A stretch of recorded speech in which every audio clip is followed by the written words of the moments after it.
नमस्कार साथियों, हमारे YouTube चैनल जीके स्टडी पर एक बार फिर से आपका स्वागत है। साथियों, आज जो हम वीडियो लेकर आए हैं इसमें हमने कल एक टेस्ट लिया था भाषा प्रथम हिंदी सेक्शन बी का, जिसमें 30 प्रश्न थे, परीक्षा पैटर्न पर बेस्ड था। तो उस टेस्ट के आंसर की के साथ और उसके जो भी जिनने भी ये टेस्ट दिया है उनके रिजल्ट के साथ हम ये वीडियो लेकर आए हैं। तो साथियों, अभी तक आपने हमारे चैनल को सब्सक्राइब नहीं किया है तो कर लीजिएगा और बेल आइकन को प्रेस कर लीजिएगा। चलिए इस टेस्ट के आंसर की के बारे में अपन देखते हैं।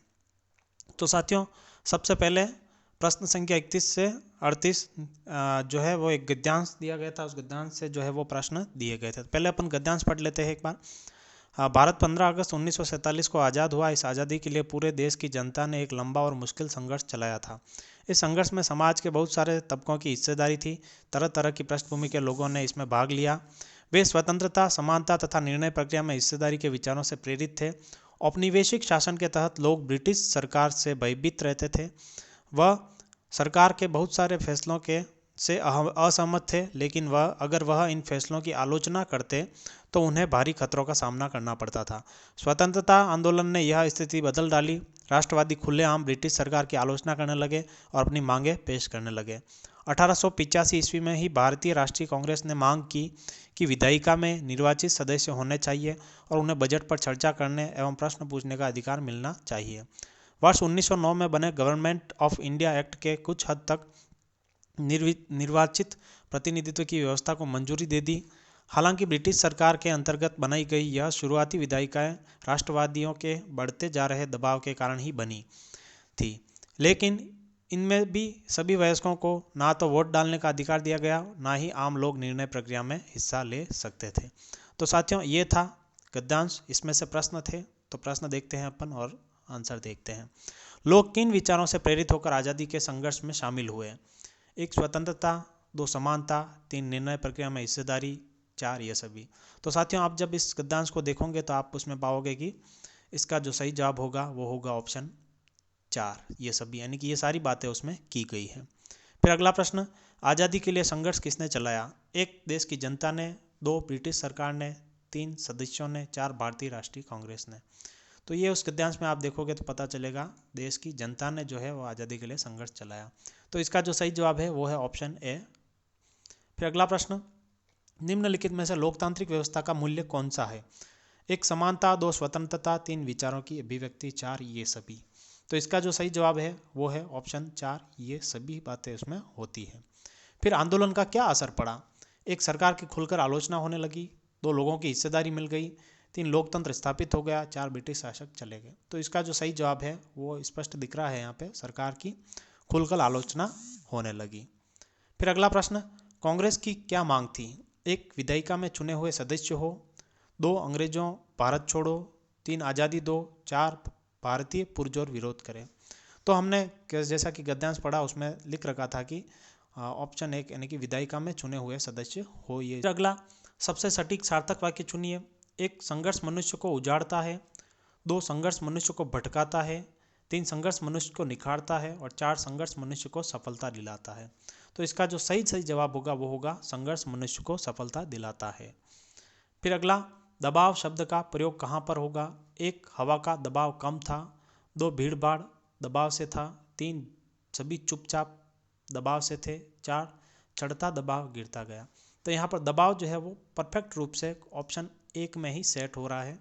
तो यहाँ पर इसका ऑप्शन 1 सही जवाब है, हवा का दबाव कम था। लगभग ये सबके सही हुआ होगा प्रश्न।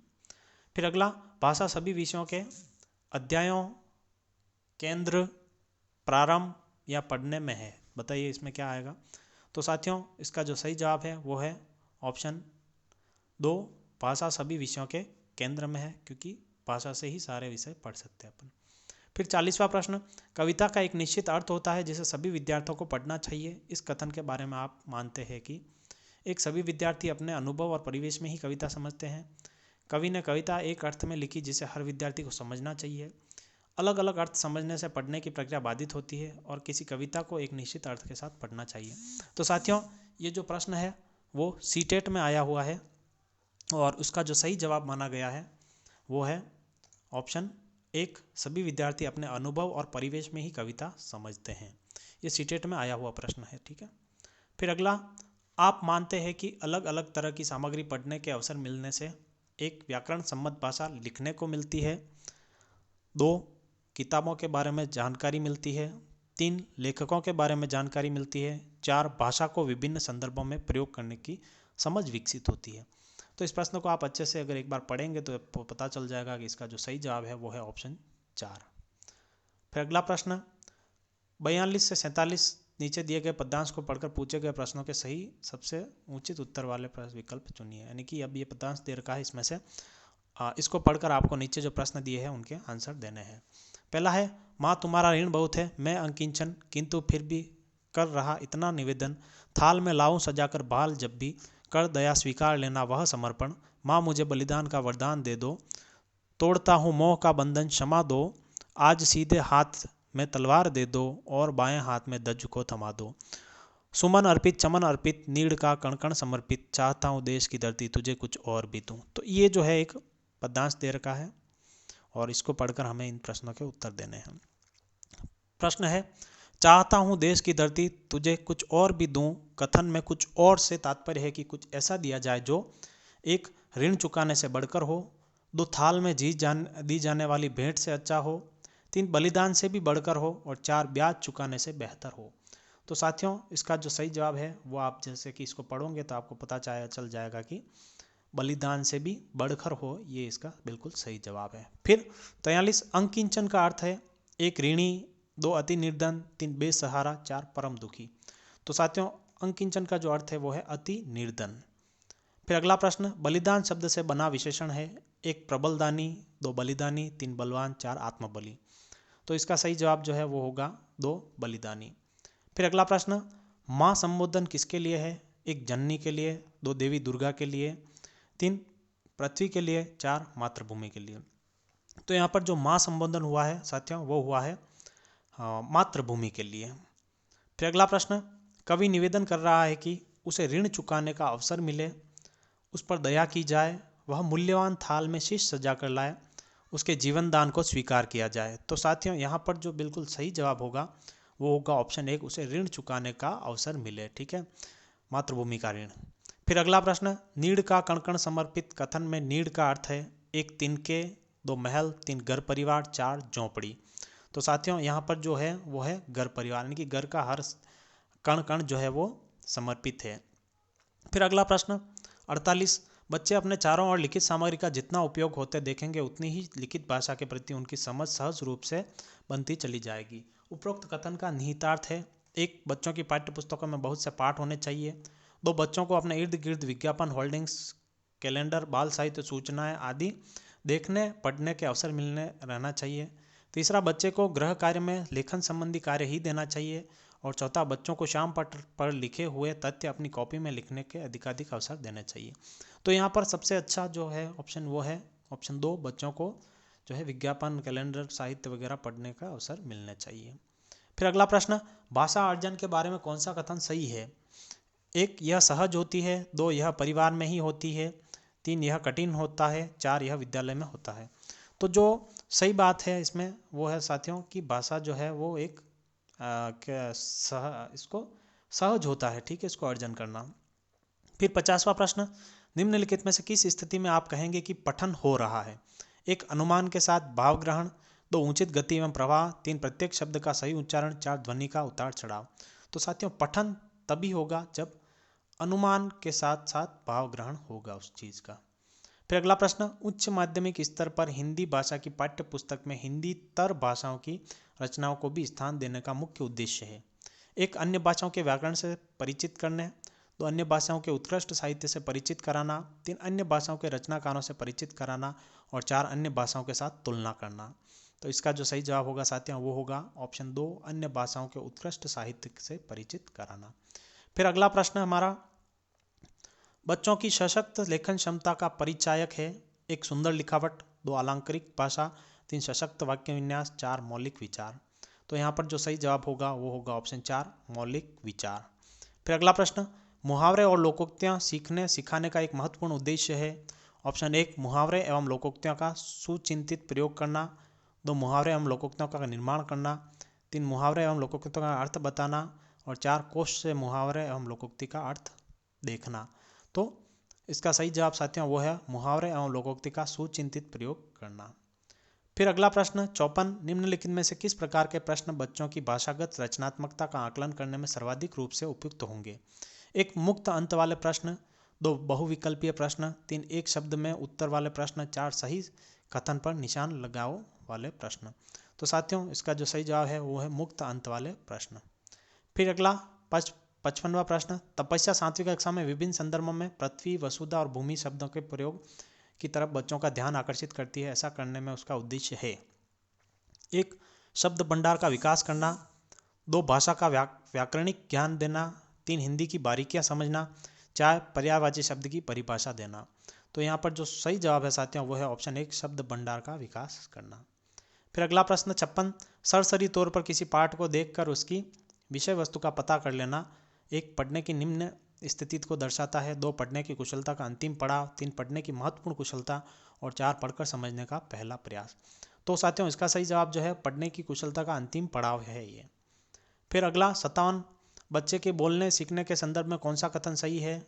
1 सभी बच्चों की बोलना एवं सुनने सीखने की गति समान होती है, 2 अपनी भाषा के इतर भाषाओं को सुनने के लिए मना करना चाहिए, 3 बच्चों को प्रारंभ से ही शुद्ध उच्चारण के लिए सचेत करना चाहिए और 4 बच्चों को सुनने और बोलने के अधिकार से अधिक अवसर देना चाहिए। तो इसका सही जवाब जो दिख के ही पता चल जाता है कि यही है, बच्चों को सुनने और बोलने के अधिक से अधिक अवसर देने चाहिए।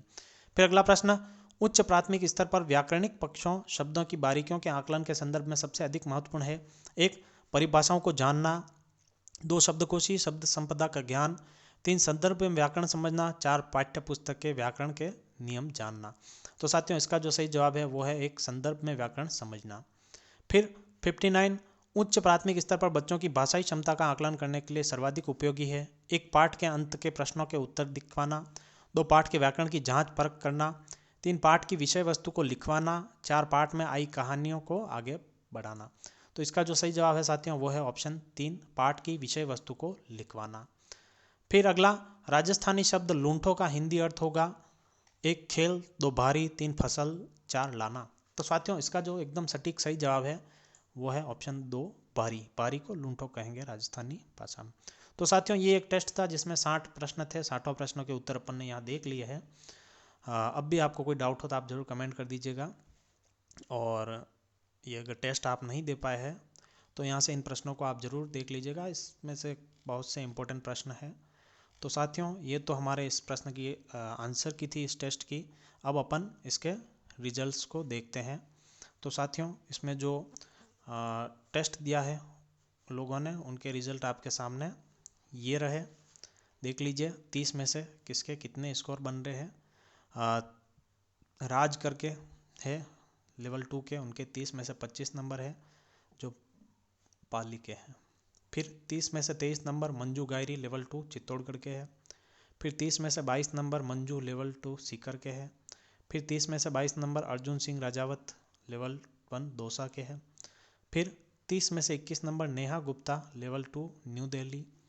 फिर 30 में से 20 नंबर पीयू तंवर लेवल 2 राजसमंद। फिर 30 में से 20 नंबर कविता सिंह लेवल 2 झुंझुनू। फिर 30 में से 19 नंबर किशन राजौरा लेवल 2 जयपुर। फिर 30 में से 18 महेंद्र कुमार दाबास लेवल 2 जयपुर। फिर 30 में से 18 आयुषी लेवल 2 चित्तौड़गढ़। फिर 30 में से 18 प्रियंका लेवल 1 टोंक। फिर 30 में से 18 दीपांशु यादव लेवल 1 जबलपुर एमपी। फिर 30 में से 17 पल्लव बेनीवाल लेवल 2 बाड़मेर। फिर ओम प्रकाश मीणा 30 में से 17 नंबर लेवल 1 दौसा। फिर 30 में से 16 सोनिया शर्मा लेवल 1 प्रतापगढ़। और फिर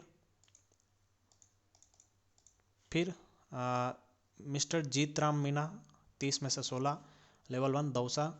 फिर रुकमा 30 में से 14 लेवल 2 श्री गंगानगर। और फिर है ईश्वरलाल गुर्जर 30 में से 14 नंबर लेवल 2 दौसा। तो इन साथियों ने कल टेस्ट दिया था ये, जिनका रिजल्ट ये है। किसी को अपना रिजल्ट में कोई दिक्कत है तो आप कमेंट करके बता दीजिएगा, हम आपको उस वापस अच्छे से उस रिजल्ट को बता देंगे, ठीक है। चलिए साथियों मिलते हैं नेक्स्ट वीडियो में किसी अच्छे से टॉपिक के साथ, तब तक के लिए बाय, तैयारी जारी रखिएगा। चलिए।